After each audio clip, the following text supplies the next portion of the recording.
کہ اللہ مسبب الاسباب ہے، وہ اسباب کا پابند نہیں ہے، وہ اسباب کا محتاج نہیں ہے، اسباب اس کے محتاج ہے۔ اگر یہ یقین ہے تو اللہ پر ایمان ہے، یہ نہیں ہے تو تمہارا ایمان اسباب پر ہے، وسائل پر ہے، ذرائع پر ہے، مادیات پر ہے، اللہ پر نہیں۔ اس وقت کہاں راستہ تھا؟ کوئی راستہ تھا؟ سمندر ہے اور ادھر سے لشکر آ گیا ہے۔ کلا ان معی ربی سیہدین۔ اب دیکھیے ایمان کہہ دینا آسان ہے، ہوا معکم اینما کنتم، جہاں کہیں بھی تم ہوتے ہو اللہ تمہارے ساتھ ہوتا ہے، لیکن اس کا یقین قائم ہو جائے تو زمین و آسمان کا فرق واقع ہو جائے۔ یہی بات ہوئی حضور کے ساتھ۔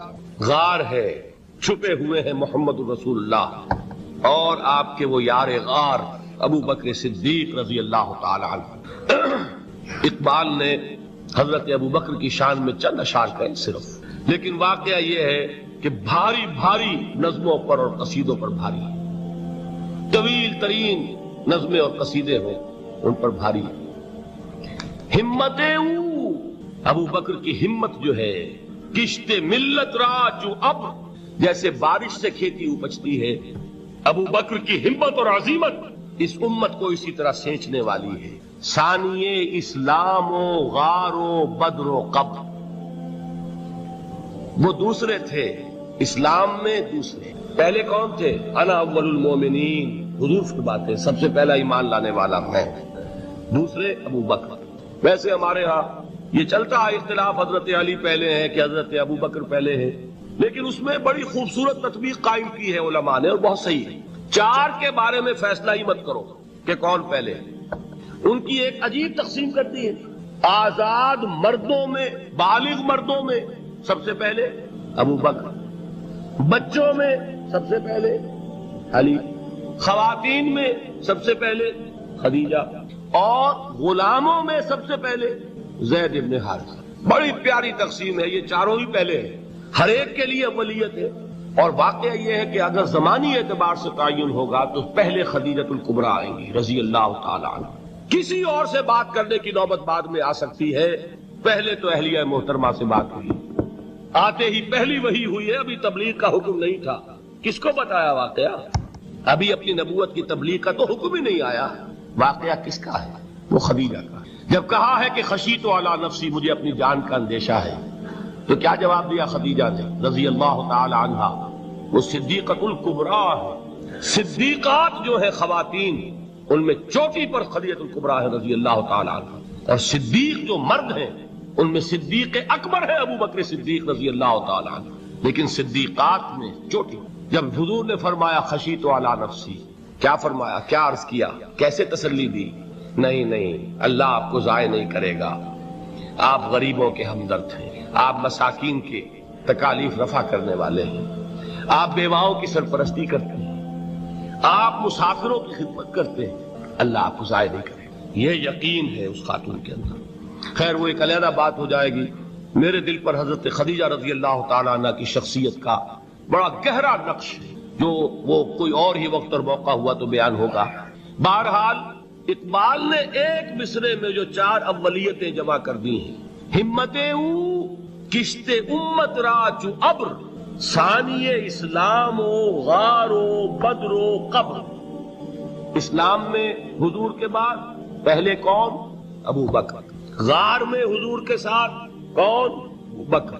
بدر کی رات اللہ کا رسول سر بسجود، وہ جھاڑ، وہ گھاس پھوس کی جو جھوپڑی بنائی گئی تھی، اور وہاں تلوار ننگی لے کر پہرا دینے والا کون؟ ابو بکر۔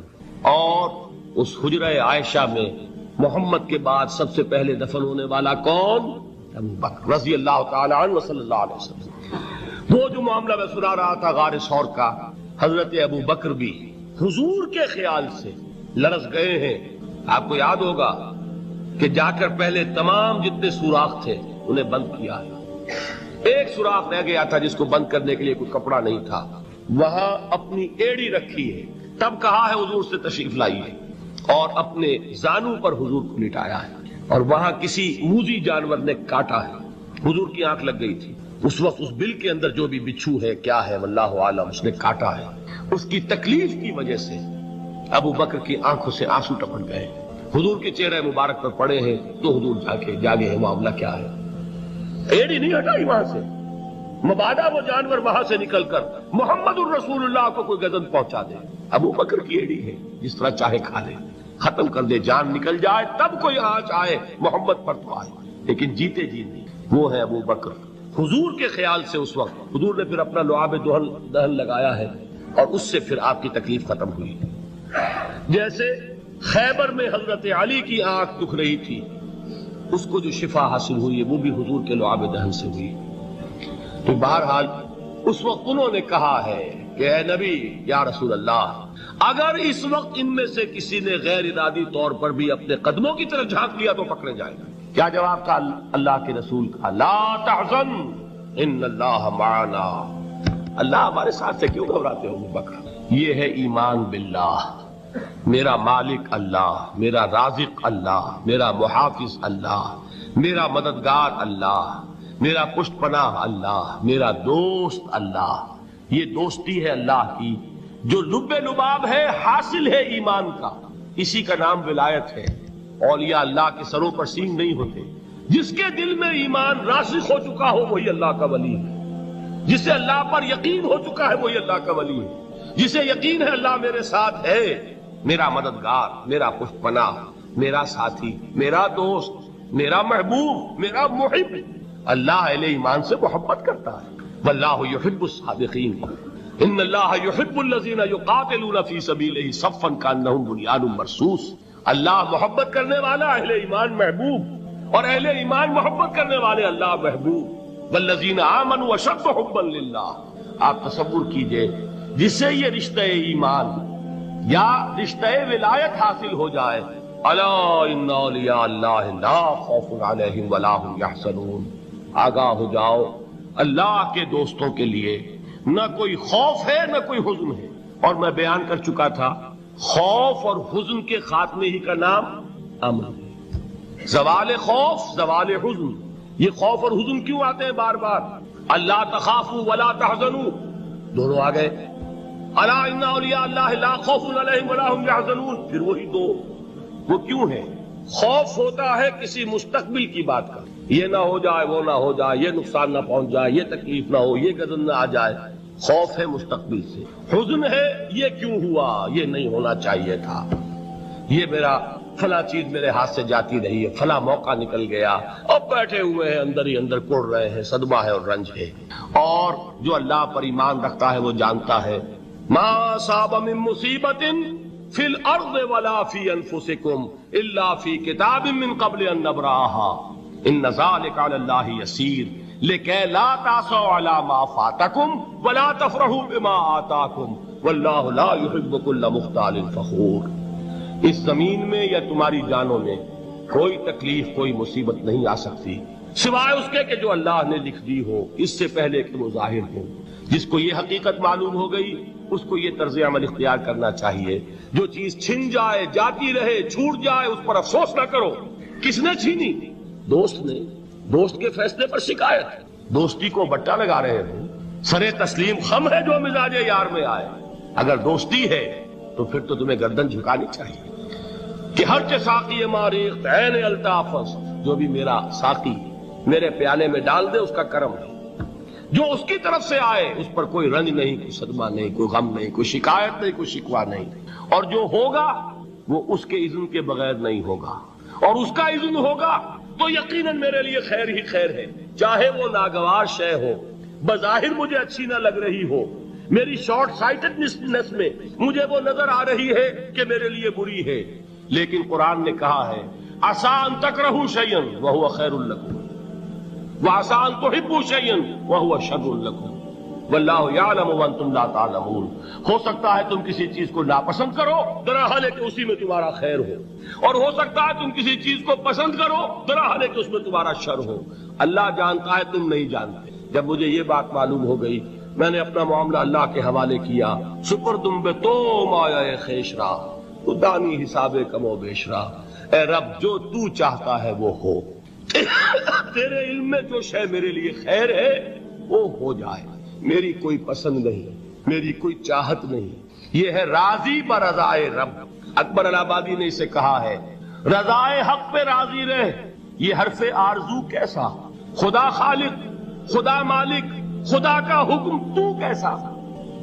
جب میں آ گیا بیچ میں، میری پسند، میری مرضی، میری خواہش، میری چاہت، یہی تو شرک ہے۔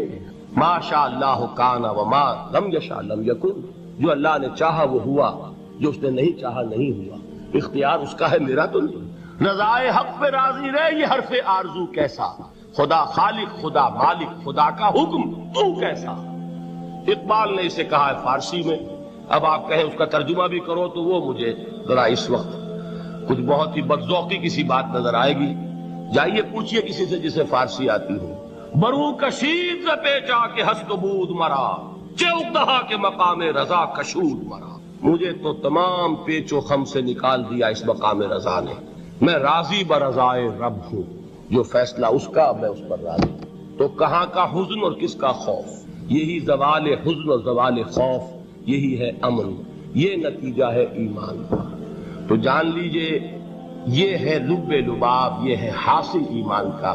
یہ ہے تو ایمان ہے، یہ نہیں ہے تو ایمان نہیں۔ اب یہ نوٹ کر لیجئے، ہدایت و ضلالت اس دنیا میں جو مختلف حالتیں انسان پر طاری ہوتی ہیں، یا نعمتوں کی بارش ہو رہی ہے، یا تنگی ہے، فقر ہے، احتیاج، دنیاوی حیثیت ہے، وجاہت ہے، یا دنیا میں گمنامی ہے، کسنوی پرست کے بھیا کیستی، کوئی آپ کا حال ہی نہیں پوچھ رہا کہ تم ہو کون، تمہارے منہ میں کتنے دانت، یا یہ کہ دنیا میں اقتدار کی کسی مسند پر انسان بیٹھا ہے، یا یہ کہ کوئی اس کے ہاتھ میں اختیار نہیں۔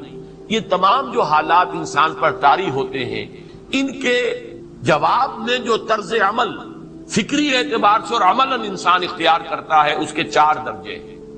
پہلا درجہ ہے انتہائی گمراہی، ضل ضلالا بعیدا۔ وہ کیا ہے؟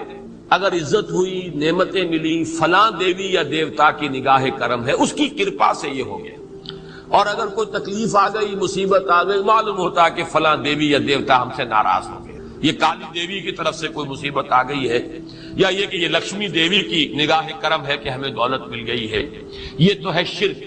شرک ہونے کے اعتبار سے یہ ہے ضل ضلالا بعیدا، انتہائی پستی۔ اس پستی سے اوپر آئیں گے تو توحید کی پہلی منزل ہے۔ عزت دی اللہ نے، اگر کوئی تنگی آ گئی، فقر، تکلیف، کوئی ذلت، رسوائی، یہ بھی اللہ کی طرف سے۔ ایک اعتبار سے تو انسان ہدایت پر آ گیا، بڑی گہرائی تھی اس گندگی کی اور اس خباثت کی جو شرک جس کا نام ہے، اس سے انسان نکل آیا، نجاست سے۔ توحید تو ہے، لیکن ابھی اس میں اس کی گمراہی کا ایک ایلیمنٹ شامل ہے، اور یہ گمراہی سے جب تک آگے نہیں آئے گا، اوپر نہیں ابھرے گا، اس کا طرز عمل کیا ہوگا کہ ذرا کچھ مل گیا، عزت مل گئی، پھولے نہیں سما رہے، اب زمین پر قدم نہیں ٹک رہے، گردن اکڑ رہی ہے، کہیں محرومی ہو گئی، کوئی تکلیف آ گئی، کوئی مشقت، فقر آ گیا، اب بجھ کر رہ گئے۔ ان دونوں کیفیات میں انسان کا پینڈولم جو ہے وہ ایکسٹریم کو جائے گا۔ یہ کب ہوگا؟ جبکہ انسان یہ سمجھتا ہے کہ اس دنیا میں جو دولت مل گئی یا عزت مل گئی تو یہ گویا کہ بڑی کوئی قابل فخر شے ہے، اور اگر یہاں پر کوئی تکلیف آ گئی، کوئی مصیبت آ گئی، فقر و فاقہ آ گیا تو یہ گویا کہ بہت ہی اہانت آمیز شے ہے۔